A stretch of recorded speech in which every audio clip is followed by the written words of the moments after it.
Seiring dengan semakin tingginya pemahaman masyarakat terhadap bahaya HIV dan AIDS, dalam peringatan Hari HIV dan AIDS Sedunia pada 1 Desember 2021 ini, di Palembang keterjangkitan virus yang menyerang sistem kekebalan tubuh ini semakin menurun.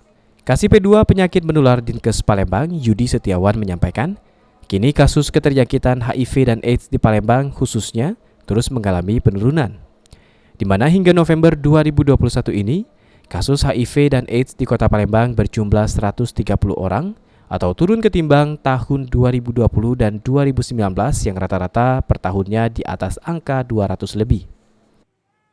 Ya, kasus HIV AIDS kalau dibandingkan dari tahun 2021, 2020 dan 2019, di tahun 2021 ini cenderung mengalami penurunan.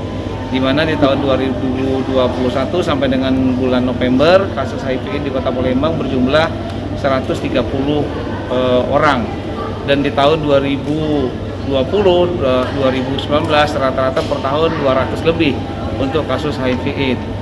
Mengapa terjadi penurunan? Karena di dalam masa pandemi COVID-19 ini akses untuk penskriningan HIV AIDS sangat terbatas sekali karena dibatasi.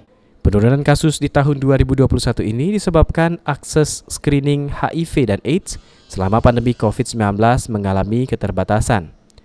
Dengan turunnya angka keterjangkitan HIV dan AIDS di Palembang, diharapkan HIV dan AIDS tidak menjadi kegawatan di tengah masyarakat lagi. Sandi Pratama, PAL TV.